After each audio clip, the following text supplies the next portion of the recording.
Well, hey there, welcome. We're so excited that you're here. Hey, if our show brings value, would you share it out on your social channels, wherever that might be? Because I know there's other people in your community who need some help with their blended family as well. So if it brings value, share it because it's a great resource for your friends. Absolutely. You know, we love inviting blended couples onto the show to share their stories. And today we're thrilled to welcome Chad and Jdele Brignac onto the show. They know firsthand both the challenges and the beauty of blending a family. More than 22 years ago, in the midst of deep loss and heartbreak, they met, fell in love, and merged their two families, bringing together 4 children ranging in age from toddlers to teens. Out of that journey, they were inspired to write their book, Blend, Don't Break, offering hope and direction to families walking on a similar path. That's right. Chad is a transformational speaker and author with a passion for helping men grow in self-awareness, emotional intelligence, and compassion so they can love first and love better. Jdele is an inspirational speaker and author, a resilient voice of restoration who guides families toward healing and lasting connection. Together, they share a message of hope that blended families don't just have to survive the challenges, they can grow, thrive, and build the kind of stability every family longs for. We think you'll find great value in Chad and Jdele's vulnerable journey from past mistakes and regrets to empowering breakthroughs and a deep conviction that things can get better. Their transformation as a couple and a family is truly inspirational. That's right. So stick with us, and we're going to jump right in with Chad and Jdele just after this intro. Welcome to the Blended Family Breakthrough Podcast. We're your hosts, Mike and Kim.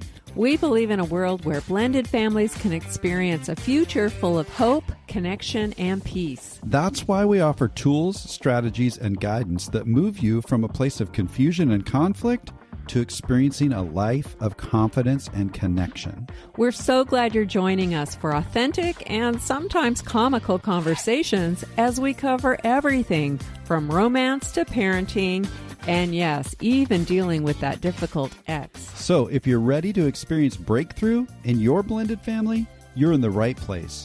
Let's dive in.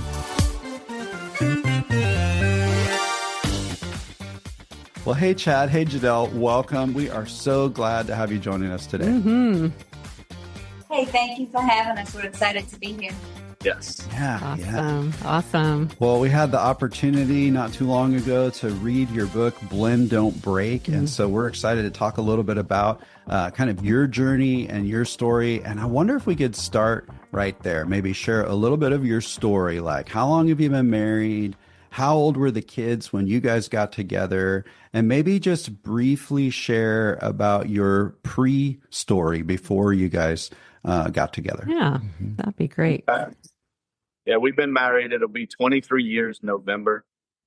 Wow. This year. We got married in 2002. Our Okay. family is blended with his and hers. We don't have any together. Our kids were respectively 2, 5, 10, and 15. Quite a That's a there. spread, yeah. Big Yeah. spread. Either way you go, it's girl, boy, boy, girl. Okay. Yeah. For me, my first marriage ended in a death. My wife passed away at the age of 30. I was 28 years old, and I had 2 young kids, 1 and 4, at the time that she passed. And it was an instant thing that our oldest son at the time actually witnessed the events of that take place, and the paramedics bringing her out of the house Yeah. at that time. So that was pretty difficult, Devastating. traumatic at that Yeah. time, and still sticks with him Absolutely. to this day. Yeah, that's a very deep loss. I'm so sorry to hear that. Yeah. Mm-hmm. And so I was married, my high school sweetheart, and we were together 15 years. And he got addicted to pain medicine and went missing, and then came home and he wanted a divorce. And so a year and a half later took his own life. So left me with Amber. Was she was 11, and Okay. and my son was only 7. Wow. Yeah. I'm so So sorry. that was, a different kind of road to go down as well. So, Absolutely. So it's fair yeah. to say that prior to the two of you getting together, both you individually and your children have experienced some really deep loss and some really deep pain. Yeah. And then the two of you came together. Tell us a little bit about that. Mm-hmm. Yes, 100%. And I sit back now and recognize how we did not afford our kids the opportunity to find healing, but more so, we didn't actually join the journey together to continue to heal as we blended our family and moved forward in life. We almost suppressed a lot of what we dealt with. My period was very short. It was just over a year after losing my wife that we got married. Hers was pretty long because she was a single mom for 3.5 years or so. 5 years. And all of those things carry dynamics. And what we learn now and what we know now is that you have to continue to process that out. Yeah. One of the books that I'll be writing is Grief is a Process. And I don't believe that process ever ends. It's who comes alongside you to walk in it. So our kids would describe us as not very in touch with our emotions, but wanting them to be in touch with theirs. Interesting. Yeah. Okay. So they thought, well, you want me to be in touch with my emotions, but what about you, Dad? Right. Yeah. Yeah. And you were kind of, used the word suppressing pain, but you were also probably in a survival mode. Like you have a family, kids to raise and things to take care of. Yeah. Such a challenging position for any parent to be in. Absolutely. Yeah. Well, thank you for your vulnerability. And I'm again just sorry that both of you have had to walk through that loss. And then the two of you found each other, and it's just been bliss ever since. Is that right? Yeah, it's been magical. 23 years. Magical. Well, there you go. That's a wrap then, everybody. No. Not many people we meet describe their blend as magical. I think there's some sarcasm there. Yeah, Right. absolutely. A little bit. We started off expecting the magic. We started off expecting everything just to be glorious and beautiful. And we wrote about it in the book. We even said, there's a little quote in the book that says, here's your story. Yeah. Basically a play on the Brady Bunch, that's what a blended family looks like. And everyone gets along and arguments are resolved in 15 minutes or less and all of those things. And we had a great first week of marriage. That was our honeymoon. And we've had really good times, but we've had really bad times. Right. Yeah. Absolutely. Yeah. And one of the things I so appreciate about your writing and even just this little time that we've been talking so far today is your vulnerability and your openness. That's really clear in the book as well. You describe what you call that creating your family's secret sauce. And so you've been on this journey, 23-year journey of trying to figure that out. And love the storytelling. Again, you're really vulnerable about the challenges that you've faced and some of the mistakes that maybe you've made along the way as well. Which we all have. Yeah. And if I understand kind of the overarching story correctly, you had quite the challenging dynamics for many years after that first week of the honeymoon. But then only a handful of years ago, after all the kids were adults, you started this healing journey individually, but also as a family. And I'm wondering if you could share just a little bit about how that came about. Yeah, so really, to add to our story, Jdele had a stroke in December of 2019. And it was after my head came up out of the water, I guess about a year into the caregiving mode of the stroke. I looked up trying to see, what did my life do legacy-wise? Who have I impacted? And when I looked at my own family, the most of what I could see was hurt and pain, that I didn't give them an opportunity to become the person that I should have helped them to become, and I didn't give them an opportunity to overcome the pain that they had walked through. And it led to a lot of difficult challenges throughout our marriage, throughout our journey. But when I looked at it, I realized that I had the responsibility for that. So this process really began with me being honest with myself that I was willing to own everything that was broken Mm. and just allow myself to start to work through that and get a better understanding of who everyone in my family was, beginning with myself. So that started to mend conversations. And then we started planning annual dinners, annual vacation that we hadn't done in a long time. And the first one, I would tell you, the kids were skeptical. They were so skeptical, they even told their mom, like, I don't know if I want to go stay in a house with y'all for 3 days, 4 days. Yeah. So we made it a little shorter just so they would be okay with going. And Sure. in that moment, they saw a dad that they had never experienced before. Okay. And that's what really began the journey. And it wasn't that I said or did anything. It was that I was just giving more space to them to be heard, giving more space for the family to love and be free and be themselves. And that started to move this. Now, I would be doing our listeners an injustice to say that we're still not walking through. The pain was just way too deep. We are still navigating what that unity looks like. And there's moments of pushback and there's moments of resistance. But for me personally, it's easy now to give space without taking it personal and feeling responsible to protect them from their choices as adults, but being there for them when they want to call on me. Right. Oh, so good, Chad. So really humbling moment, it sounds like. And we've been walking through that humility and making shifts and changes ever since.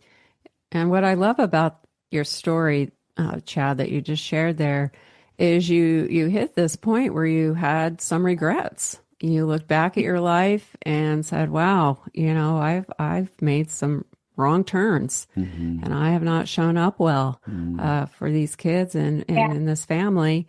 And at that point in time, you'd been married for quite a while, right? Yeah. How many years when you had that pivotal moment? So it had been 17 or 18 years. Yeah. Yeah. So most of us, when we look back on regrets, are kind of just like, man, I blew it. I'm a screw up. Oh, well, I wish I could go back in time, but I can't. Oh, bummer. And we just kind of, get stuck. We get stuck get stuck in our regret. Can't change anything. What kind of courage and strength did it take to look back and go, wow, I've made some big mistakes here. I wasn't the father I wanted to be, but it's not too late. It still does. It takes a lot of courage, a lot of faith, a lot of vulnerability. It takes a lot of willingness to actually be offended, but be unoffendable. Because there's words that come across where I have to make a choice on what to do with those words. Really, my process for this is that my words had power to break things. My words have power to resolve things. I love that. And that is really the action that I took to start just changing the way I spoke. And it began with changing the way I spoke over my life. Yeah. When we got married and even early, I've been an entrepreneur since I was 15 years old. So I've had work ethic. I would work 70, 80, 90 hours a week if necessary. I would work 70, 80, 90 hours a week if necessary. And I thought my primary responsibility was to provide for my family and be the one that took care of them, that their health was good, their food was good, they was always clothed, they was always fed. And my responsibilities almost ended there, if you will. I wasn't the one to be an emotional person. I didn't need to be a shoulder to cry on. And I didn't know how to help myself through pain that I had that I didn't realize I even had. So there was no way I was going to be able to help them. So changing my words, started to change my thoughts. And I began to work and realize that I had self to walk through. I had things to unpack and release and let go of that would make me a better husband, a better father, and a better grandfather, so that there would be an open door. Wow. So good, Chad. Thank you for sharing that. I love the humility and, like Kim pointed out, the courage. That takes and a lot just of the courage. example that it's never too late. It's never too late to heal and to move forward in a positive direction and to connect with family members in a new way and to rebuild the relationships. It's never too late. So I love that picture that you're walking out there, Chad. So I'm really curious, Jdele. You've been married to this guy for 17, 18 years. You experienced then a personal crisis, a health crisis. So you had your stroke. And now all of a sudden, as we're emerging out of that Chad's like, who is this guy? He's like, it's good. I like it. But who is this guy? Unexpected, probably. Tell us a little bit about your experience through that process. Total transformation that he made, and it was who I'd always prayed for, for years. And he's here. It's just exciting. We have fun. We laugh together now a lot more than we ever did. But during those times, he's taken a lot of the brunt for those old times. But I was the woman that was like, I am woman, hear me roar.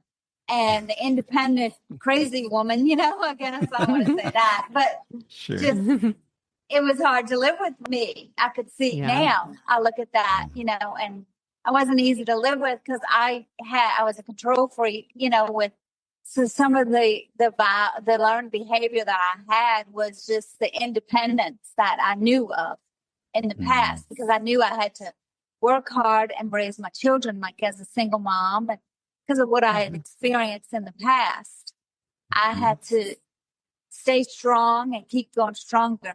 Then I had this, and I'm like, opened my eyes to see a whole new man in front of me. And it's awesome. It's really great. I'm so thankful that I stuck with it for this long years. It was all absolutely. It was not easy, but it's been worth it. For sure. It's so cool to see. Yeah, we've both contributed to the mess that we kind of made. And that's Kim and my story as well. We share that a lot on the podcast. Anybody listening who has been listening for any length of time bring our stuff. We did that too. But then there's these moments of shifting, even almost 2 decades in. And now you're actually learning in this season what you would have missed out on if you'd thrown in the towel. Yeah, that's right. What a blessing that is. How cool. Jdele, you just mentioned that term learned behaviors, and I love that. And so grateful again for you to share a little bit more of your story. Let's kind of hop into some principles that, at least for me, as I was going through your book, that really stood out to me. And that learned behavior that Jdele just mentioned is one of those. Can you share a little bit about what that means and maybe a story or two about how this whole learned behavior thing tended to play out for you guys? Yeah, so as we journey through life, we pick up these behaviors that they're subconsciously. We're not setting out to go, okay, I want to model that. I want to follow after that. Yeah. It's just what you see acted out. And a lot of it happens in younger ages. When you see your parents or your grandparents do certain things and you start to pick those up subconsciously and they become a part of your life pattern. They become, it's really your autopilot is what I like to call it, is that you get in this mode that works for you. And when you first start a new family, that mode may work because there's not so many dynamics involved. You met a new person and you got married and then y'all had kids together. So those learned behaviors kind of flow a little bit easier, even though I still think they should be recognized even in your first marriage, because they are the root of many conflicts. Oh, yeah. And you don't even recognize it. For me, one of the stories is I would not let my kids in our bedroom. And my parents, our house was free. We would go in their bedroom, shower in their bathroom, in their master bed. It was free flowing in our house. But my grandmother, the only time I ever went in their master bedroom was when my grandfather was laying on his bed at hospice, and it was to say goodbye.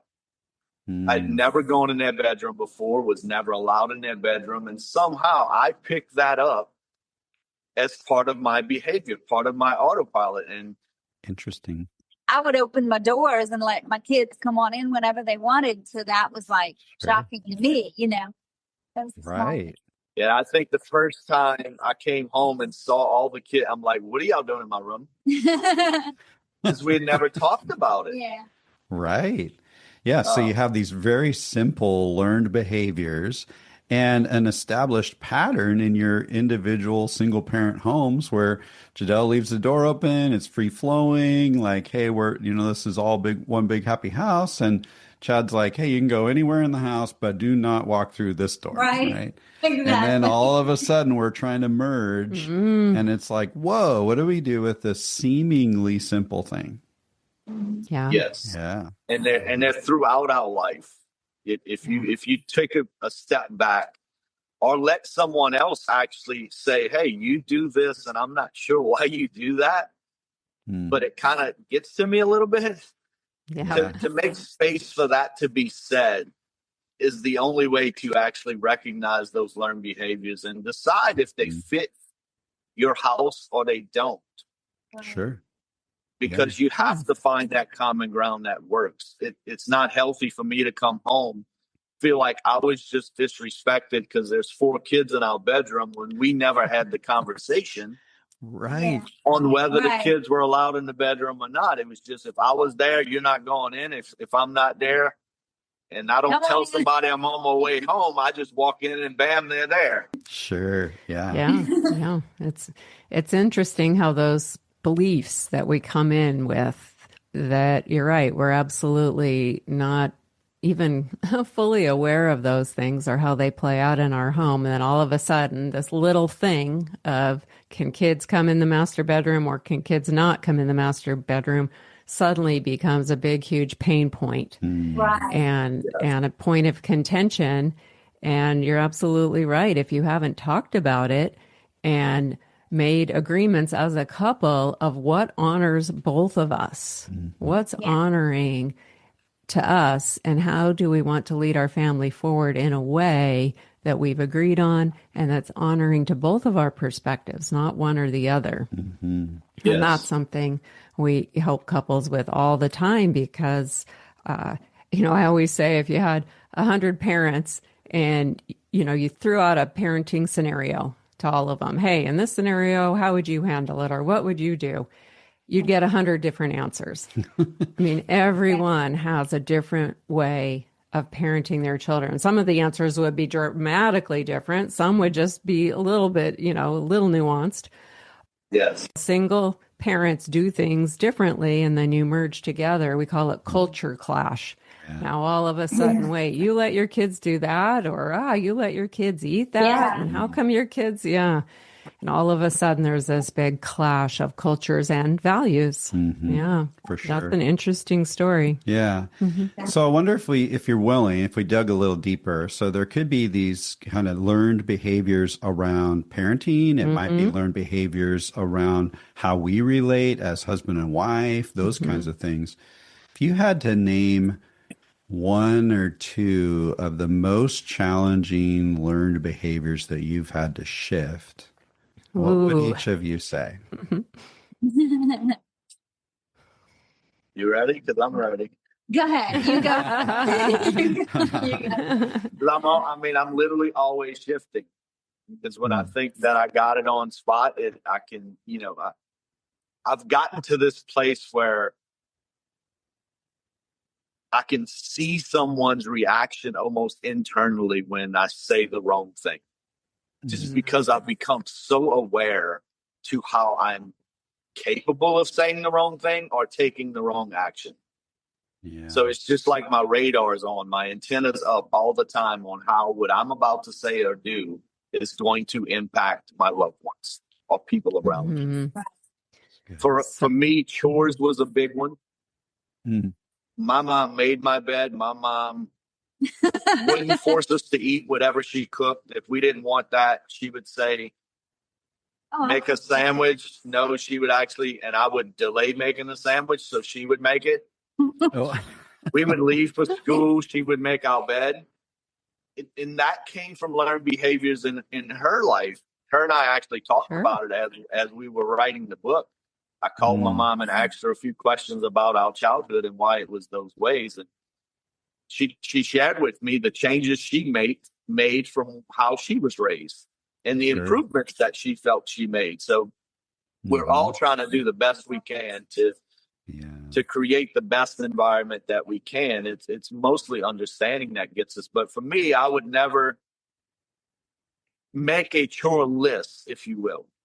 Jdele's was like, they're going to do chores no matter what, even if my husband doesn't agree. But because I felt our marriage was the most important, that I had to honor my wife, I felt myself and found myself disciplining my kids for not doing chores on a list that I would have never created. Wow. And I look back at that and go, okay, I'm honoring my wife, but that's not, and we just didn't know how to have a conversation. Right. Yeah. She was of the mindset that I even talk about this and they don't have to do chores. There's no way I could live with myself. Yeah. I was raised with chores. I was the only girl in my family. So I had to step up and I would do a lot of stuff for my mom who worked and things like that. So I had to, I mean, she would tell me your chore is clean up the bathroom from top to bottom or something, you know, things like that. So I always had chores of stuff like that and it helped me. And so that's a learned behavior that I brought into my children. Some of our kids were like, I remember the middle one for us. He went for a job to clean the church or something. And they were shocked that he knew how to use a vacuum cleaner and stuff like that. Yeah. So I was like, wow, you know, good job, Mom. Good job, Mom. I mean, that's what they said when they hired him, you know, and I was like, no, but that, I mean, it was just to learn behavior that chores helps children grow and learn how to take care of what they have. And that was in my heart. Yeah. Notice she's still defending her position. They're gone now, so we don't really talk about it. But she's still adamant that they will do them. That's right. We all have that, and that's a good point. Interestingly, you know, we could, like to Kim's point, we could line up 100 parents and we say chores, yes or no, and the room would divide. Yeah, right. There would be, you know, probably 50 or so on one side and 50 or so on the other side. The question sometimes is who's right or wrong. But the problem with that question is, no, what is it that we need to talk about that'll bring unity? Yeah. Yeah. Yes. That's the challenge. And when the learned behaviors get in the way of our unity, that's where we end up with challenges in parenting, in step parenting, and even in our own relationship in our marriage. Yeah. Yes. Yeah. Yeah. Chad, you mentioned that the learned behavior that you're learning to change is how you speak, the words you use. They either build people up or tear them down. And I noticed also you use the word offended and disrespected. So I'm kind of making the leap that when you walked into the room and saw kids in the master bedroom, you felt disrespected or offended in some way. And then the harsh words would come tumbling out. And that was your learned behavior. I feel this, and now I'm going to react in this way. Is that true? Is that true? Or overreact. Most of the time, it was an overreaction where the action of what happened didn't warrant the outburst that I gave. And the outburst was not necessarily the learned behavior, but I was taught how important and how valuable respect was. And when I didn't respect my mom, I paid the price for that. And if I didn't respect other people, or we witnessed even other people not respecting someone, my dad would make sure I understood the importance of respect. Mm. So what began with just trying to educate me on respect became the only place that I could find value in Yeah. everything I saw as disrespect of who I was. Mm. And by that time, I wouldn't shut down. I would get louder. I would become the vocal lecturer in the house, and everyone else would shut And the down. kids would skirt out the room and run to their rooms. And, I mean, that puts fear in their little hearts. And I'm like, Sure. it broke mine.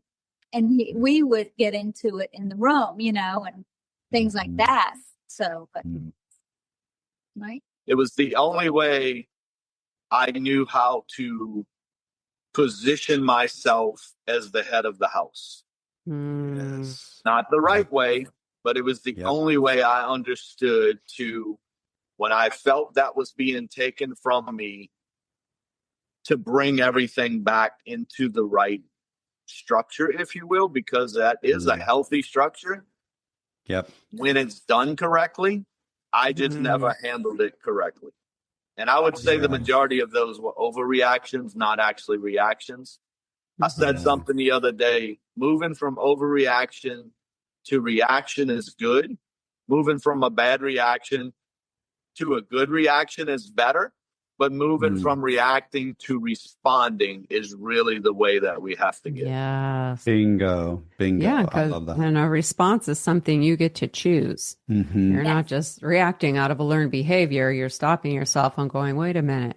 How will I choose to respond in this moment? Yeah. I love that. Yeah, it's so good.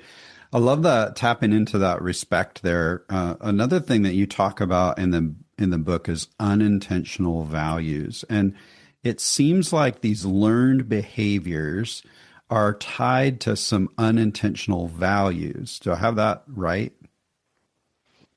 Especially when you don't flush out what you actually do value. They become something, because we all value something. And I put way, way too much value on respect. I put way, way too much value on authority. Yes. And that did come from just me living life and never taking a moment to really define what was the most important thing to me. And that creates those unintentional values. And when those values are challenged, if you're not healthy, you're going to overreact to all of those values being challenged. So you got to decide if that's the values you want, first of all. Those are the ones you want to be known for. And then second of all, you actually have to understand what's that doing to create the person that you are. And I would encourage every couple to create their core values together, 3 to 5 with an emphasis on 3. Make them actionary, because respect is not a very good core value. Right. Say more about that. Why is respect not a very good core value? Because who's the one determining whether someone was disrespectful or not? The recipient or the person doing it. What do you mean? I am. Isn't it clear? I'm the one who determines that. Exactly. So, we take those things like integrity, we take authenticity, we take respect, we make those things simple core values. And sometimes we do it so we don't have to be challenged to actually create something more meaningful. When you put an action to your core value, let's say respect's important to me, so elevate others is one of our now core values. Well, there's an action where you have to elevate others. Well, I was okay with that core value because I want to be elevated. Well, guess what? I don't have to be respected anymore in that, but now I'm challenged to actually elevate others as well. And that's something people can know immediately if your words have elevated them, if your actions have elevated them, and then they can call you out for it. And I firmly believe in giving your children permission to challenge your core values, your spouse and your children permission to challenge your core values. And of course, in the past, I would have said in a respectful way. Right. In a way that elevates others. Elevates others. That's so good. So it sounds like these unintentional values, it's sort of when we slip into default mode and we haven't actually surfaced it or been able to articulate what we actually value. Maybe that's individually and personally, and that's also true between us as a couple. Do I understand that correctly? That is correct. That's why I refer to it as you go on autopilot.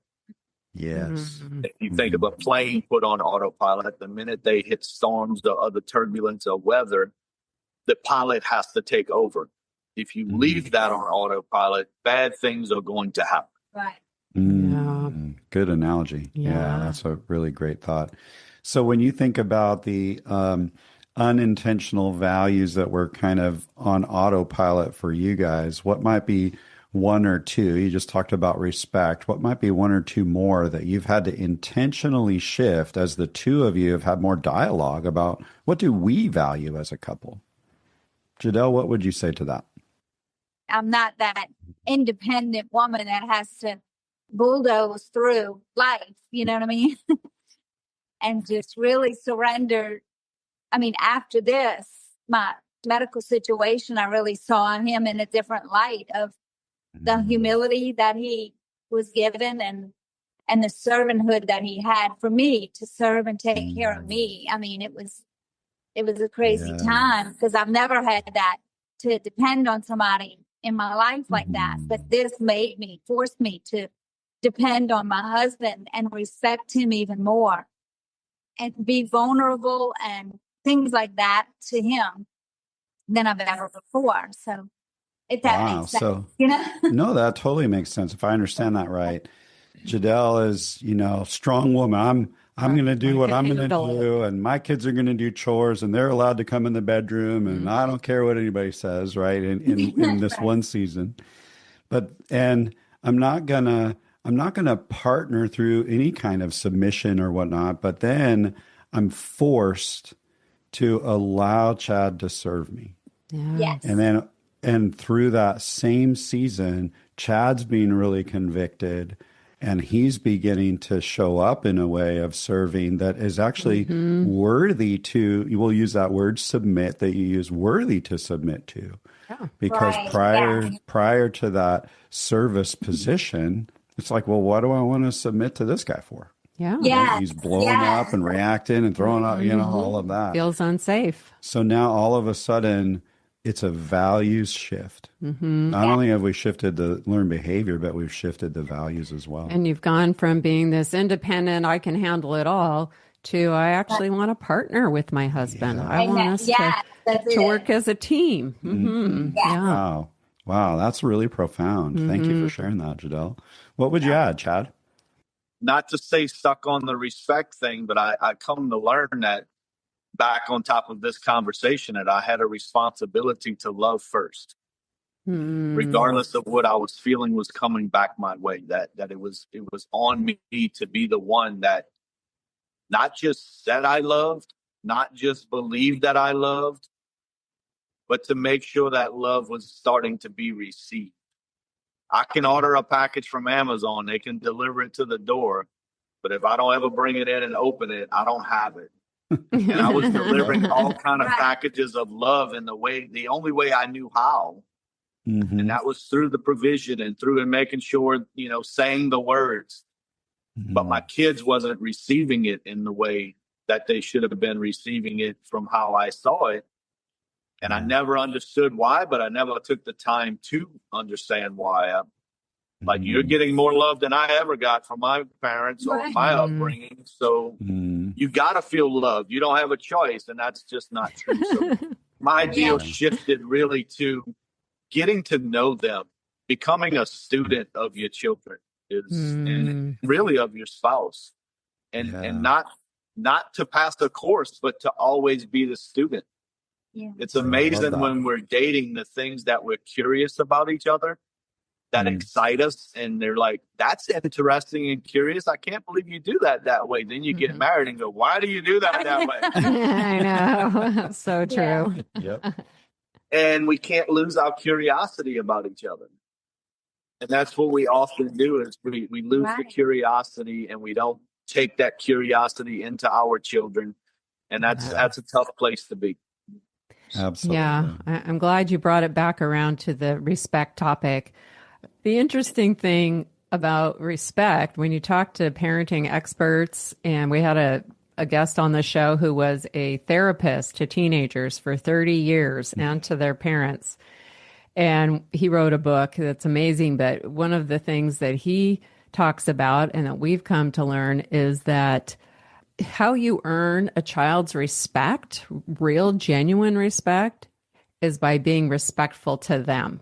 Right. It's mutual respect that plays out best. If you go in and demand respect without giving it, you won't ever get it. That's right. So it's that mutual respect that builds relationship, that lets children know that they're valued regardless of how they're acting.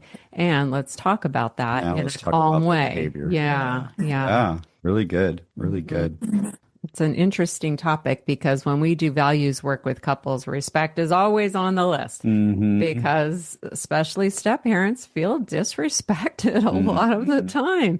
And it's understandable. And at the same time, if that step parent can't learn to be a respectful person to their stepchildren, they will never earn the respect of those children. That's right. And it's a hard concept to understand because we think, well, we're the adults. They should be respecting us. Right. That's not how it works in a blended family. Yeah. And I just want to pause for a moment and remind our listeners a little piece of your story. This type of shift didn't come until 17, 18 years into your blend. And all the kids are adults. They're off. Doing their life. Earlier, Chad said, we wanted to do this family vacation. The kids are like, I don't know if I want to go hang out with him for 5 days. But then there's a shift that starts to occur. And now there's been genuine healing and connection happening just in the last handful of years. Did I get all of that correct? Yes. It's amazing. I just want listeners to pause and reflect on that for a moment, because sometimes we just get this idea that, it's too late for us, or it's always going to be like that. And we get into these mindsets that just aren't helpful. But that's something that just is so poignant for your story, is like, okay, we hit this shifting point and now we're seeing the fruit of making change, even with a bunch of adult kids that don't live in the house on a regular basis. Like, that's amazing. So I just wanted to pause and remind everybody listening about that. And what a healing thing for your children to be able to recognize that, okay, we have a safe space now to come and be who we are and to grieve and to talk about the pain, and no one's going to blow up or get upset or offended. That is such a gift that you can give your children at any age that will change the trajectory of your family lineage, right? Yeah. You mentioned legacy earlier, Chad, and that's exactly what you're doing. Absolutely. It's very inspiring. Yeah. So we've talked about learned behaviors. We talked a little bit about unintentional values, and this is all kind of related. But one of the things that you shared that I thought was really insightful and kind of distinct from these other two are the ideas of vows you need to break. I know it's very related to everything we've talked about so far, but can you share, what do you mean by that? Vows you need to break? Yeah, so as we grow up, if we say the learned behaviors of things we learn just by watching people model, and they almost jump on us subconsciously, those personal vows or things that we saw as wrongs in our lives that we want to make right. So we make this disclaimer. And this disclaimer can be, I won't speak to my kids that way. I will always tell my kids I love them. I will, or I will always, or I will never. And you make these huge disclaimers. I will never be like my mother. I will never be like my father. Those kind of vows. Yeah. So based on what we experienced when we were younger, we start to emerge into our own parenting journey, making these vows, and they're often extreme is what I'm hearing. Never or always. Yeah. Right. And then we set about living that out. But you talked about sometimes we got to examine that and actually break those vows. Yeah, because what we're doing is we're setting these stakes in the ground that makes us inflexible and it makes us immovable in those areas. And if we don't recognize the statement we may have made even a decade ago that has planted this stake in the ground, you may not be able to serve the spouse you just married or the kids that you just brought into your home properly, because some of what you will never do or will always do may not serve your house properly anymore. Yeah. And it's really a form of protection. It's mostly why we come up with those, like, to avoid being hurt by that again, I'm going to put this stake in the ground, and that's going to be the rest of my life. And we challenge the reader, and we have to challenge ourselves to remove those stakes and go, okay, I'm going to dismiss all my personal vows because they may or may not be serving me. But what they do more than anything is they put an inflexibility on your life to even learn or grow in that particular area. So there's no middle ground. There's no slight improvement. It's just a drastic difference from what you were hurt by. Right. Yeah. Absolutely. Yeah. Can you give us an example in your lives? The respect thing, back to that, was my kids and my wife will respect me. That was a personal vow I had for a while. And it kind of, I didn't realize that that's what it was. My value was also sometimes in things. We didn't always have everything, but I wanted brand name everything. Right. I would never get off-brand items. That was Wow. As ridiculous as that is, it was a vow that I made that somehow my value, my importance, my significance was tied to having to live a certain way as a child that I didn't want my children to experience. A big one for me is, and I talk about it in the book, at the age of 15, I was sexually active. We had freedom in our home that was great at the time. And my parents, it wasn't that they didn't want to protect us or whatever, but I vowed that my kids would never have so much freedom that they would put themselves in things that would harm them or take risks that I did. So by doing that, we rarely let them sleep out places. We rarely let them do different things with other friends that they wanted to do because I had set this vow. I didn't live in fear. What I didn't realize is that I had set a stake in the sand early before we even met. Right. That I'm going to make sure my kids don't have so much freedom that they don't make the mistakes that I made. And by doing that, I almost pushed them into making more drastic mistakes because they were trying to escape these reins that I put around them. Right. Yeah. Yeah. Wow. What a recognition. I just love, again, the courage and the humility that it takes to look at that and go, yeah, that's what I did. I went on lockdown mode because I made this vow that my kids are never going to have that kind of free reign. But then you swung the pendulum all the way to the other end, and that didn't help either, did it, Chad?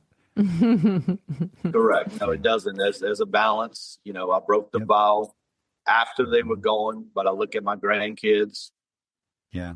And some of the things that they'll say back to me, if my kids would have did it, I can instantly see my reaction and overreaction from the past. And I process a response. And sometimes I do have to sit them down and go, okay, I let that go. This is what that spoke to me. Yeah. But I see myself and I go, the opportunities that I had with my kids, I can now give to my grandkids, and I can also teach my older kids to help with their kids. As models, maybe. Yeah. I don't look at it as a loss. I look at it as an opportunity to continue to grow. Absolutely. So powerful. So good. What about for you, Jdele? When we think about these vows you have to break with yourself, what comes to mind for you?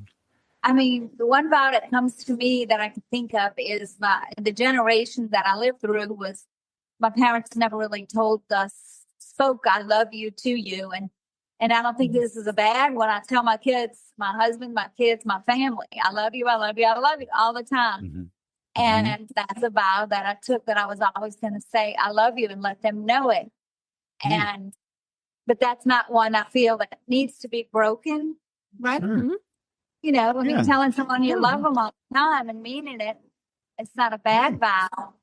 Yeah, what I love about the way you just share that is the important factor, I think, as I was reading this section of the book, is we need to examine our vows. Yeah.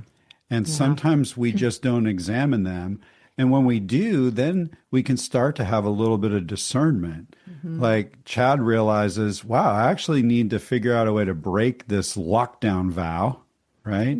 But Jdele says, you know what? I made a vow that I'm going to express love and I want to hold on to that one. So I would imagine through the examination process of these vows, then we get to have some discernment of what do I want to hold on to and what do I want to let go of. And even Chad's vow is coming from a good place. Sure. Wanting to be a protective. protective father, wanting his children to not have to go through the pain that he went through. So it's coming from a very good place, but often we take those too far and we dig our heels in and we don't approach it in a way that's helpful. And instead we kind of bulldoze in and I've never been we've guilty never of that. Yeah, not me. Chad, I so relate to you. You're in good company, Chad, because some of your story, I'm just like, oh yeah, that's been me too. Yeah, it's For sure. interesting. Yeah, so it's more about the reflection and the understanding of wow, I do have a vow and doesn't need to be adjusted, even if it's coming from a good place. Absolutely. Yeah, I'll speak to her love vow because the reason we talk about the vows you must break and we form them that way is because ideally we would want to find a unified way to deliver love in our house on a consistent basis. And yes, it will include words, but again, if the words are not impacting our children the way that we expect them to, it's coming from a place where we're solving our own personal situation with that vow, and we may not necessarily be addressing their lack of love in the way that they need to experience it. Like I said, they're set to right or wrong. It's what you see as the best path forward to not be hurt or not hurt others again. They all need to be looked at in such a way because it's in the eyes of the beholder. It's the person receiving the love that really needs to receive it. So you could be saying, I love you all the time. And the only person that's good for is you. And it feels great, but the impact's not there. Yeah. Absolutely. Yeah, because words of affirmation is not every person's love language. Yeah. It's true. Absolutely. It's yours, What a powerful story. Yes. I'm so grateful for your courage in the last handful of years just to make some significant shifts in your marriage and with your adult children. It took effort and, again, courage to put that down in writing and actually publish it in a book, Blend, Don't Break. I also love that you share our kids were skeptical. Sure. Like they didn't know if this was real or, hey, wait a minute, this isn't the dad we knew. Yeah. And yet you kept at it. You didn't just say, oh, well, I've blown it and they're never going to, accept me. You kept at it. You earned the right to impact their lives by continuing to be consistent in the new you. Absolutely. I love that. So I wonder, as we kind of land the plane here, if you could each, you can think about this for a moment, if you could each just give one piece of advice, you were only able to give a newly blending couple only one piece of advice, what would that one thing be? For me, there's a story I tell, and it's called Unpack Before You Pack for Your New Journey. And many couples have yet to unpack their past journeys. So if you can imagine, I took a trip to the beach and I packed all the wear that I needed for the beach and I came home and put that in the closet. Then I packed for another trip to a winter destination and I put that in the closet. And then I need to take another trip back to the beach. Well, I'm going to go to my old luggage and take that out, but I never really unpacked that luggage to decide what I needed. And I connected to luggage that when we get home, we take the dirty clothes out, we wash those clothes, we rehang them, fold them, do all of those things. But in life, when we start this new journey, we don't unpack the old luggage. We don't take the dirty stuff out. We don't even know what's in there. But the minute something happens in your new family and your new relationship that reminds you of past hurts, you will go back to that luggage and try to grab what's in there that's for that new trip when it wasn't necessarily what you needed. That just, I think, paints a vivid picture for people that did we unpack our lives before? And that's not, you don't just take the luggage, throw it in the dumpster when you get home and then start back over. There's things in there you need, and then there's things in there that need to be cleaned up, and there's things in there that you will no longer need. Yeah. And that's the importance of unpacking and then repack for your current journey. I love that. Yeah, what a powerful visual there. That's really helpful, Chad. Thank you. Why do you think, Chad, people don't do that? For us, and I can only speak for us, it was just a lack of awareness. We didn't know. We took premarital courses. We took a premarital book. We didn't learn about learned behaviors. We didn't learn about personal values, and we certainly didn't know we needed to unpack. And for me and for us, it was more about an awareness that that's even a thing, that when I overreact or when I do react, I'm going back and grabbing something that has protected me before. It has solved the problem before. Yeah. And it's better to look at those things and go, okay, I see that. I use this to deal with this situation in my first marriage. I use this to deal with this situation in my family home when I was a kid. And your spouse can go, well, we're not going to need that anymore. This is our mat. This is what we do here. So we're not going to need that anymore. And get to a place of agreement that you're correct. I won't need that anymore. But if you don't unpack that, you're immediately going to get that the minute you have a reminder of anything from your past that caused you a little bit of pain. Absolutely. I would say communicate and definitely be vulnerable with each other of those unpacking feelings that you may have. And I was very insecure, and I didn't even realize it when we first got married, and express that to your spouse, to let them know, look, I feel this way or whatever. So what I hear in that, earlier, Jdele, you shared like I was a power woman, like I was in control, but you just said I was actually really insecure. And it was the lack of vulnerability about insecurity that probably drove that structure and that power. And now we're on this place where it's like, oh, I'm actually being vulnerable. I'm actually opening up for that. Exactly.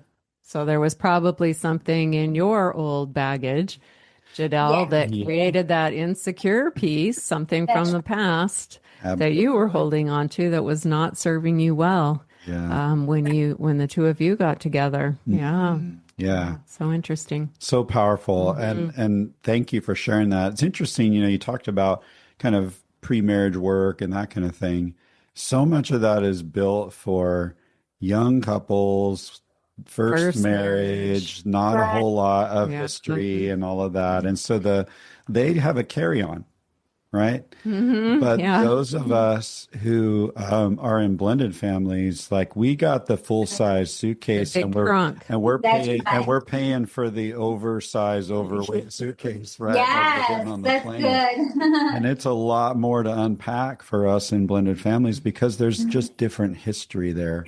And so, we have to be really conscious of that. Yeah. And I think one of the reasons why people don't unpack that when you're going into a second marriage is because you've experienced a lot of pain, either through a divorce or the loss of a spouse, and you're carrying this weight and this pain, and this new person makes you feel really good. Wow, I feel great now. This is awesome. My self-esteem and self-confidence took a huge hit through my divorce. But boy, this is really building me up and I feel great and I think this is awesome. Yep. And so the feel good, the love goggles kind of lock us into this belief that, oh, this is going to heal me. This is going to make everything great. The magical thinking, right? Yeah. And so we leave the baggage, we leave the trunk, because we think it's just going to somehow dissipate and it'll all be in the past.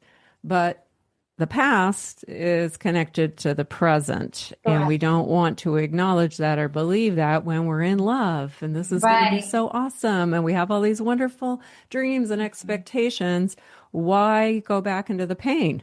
Why go and unpack this bag? And so what you're saying, what the two of you are saying, is there is tremendous value in unpacking your luggage before you move on. Yeah. That's what I'm getting Absolutely. out of this conversation. So that's absolutely true. That's good. Sure.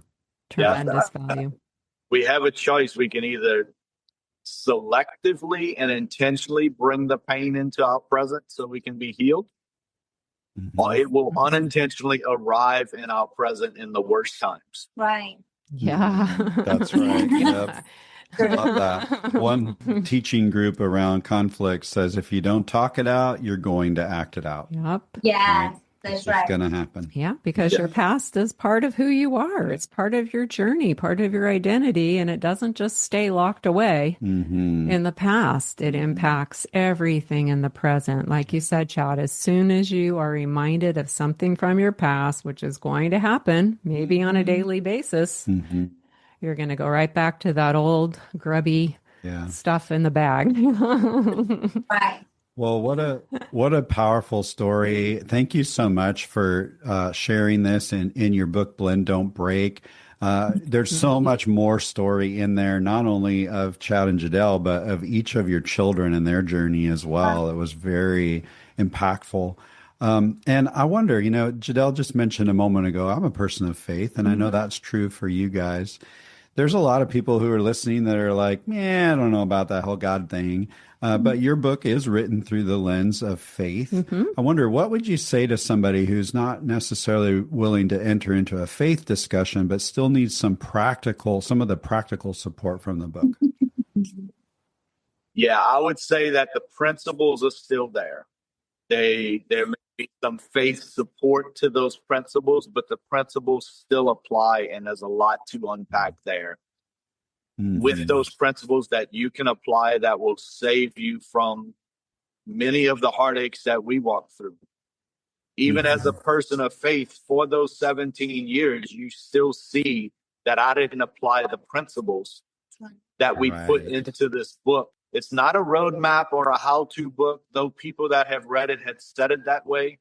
It's a book that's written so that when you read it, the book is reading you in your life. If you're willing to open up and be vulnerable enough to let it reflect you, and you can find places of healing and improvement. The reason why the subtitle is Create Your Family's Secret Sauce is because I believe each person is unique and different. And the key to understanding the sauce is going to first begin with understanding the ingredients you're about to blend together. Yes. And if you haven't taken time to know what you're fixing to blend, you're going to have a lot of broken moments. And those principles do apply. I will say that as I open my life to be willing to own all of those things, my faith empowered me to apply these principles in ways that I couldn't apply them on my own in some instances. Yes. So good. Well, that's really valuable. Again, thank you so much just for your vulnerability with us, but also in your book. If people want to connect with you or find your book, how do they do that?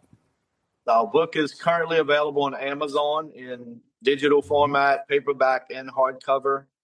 My website is chadmbrignac.com, and Jdele's website is jdele.life. If you want to reach us personally, we have contact forms on those.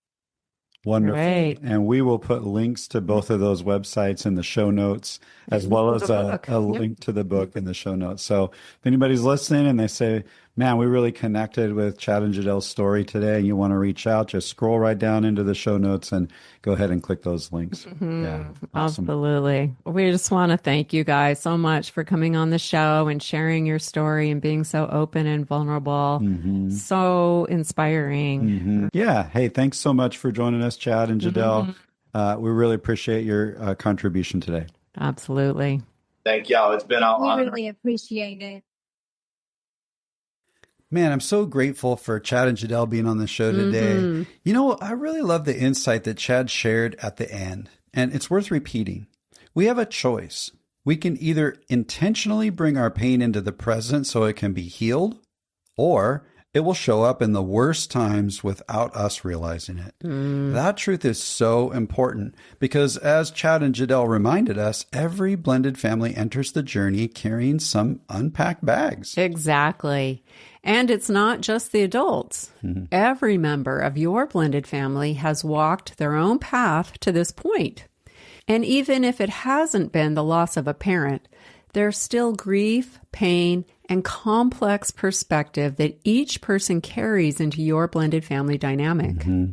We didn't get the chance to dive into the parts of Chad and Jdele's book where their children share their own experiences of growing up in their blended family.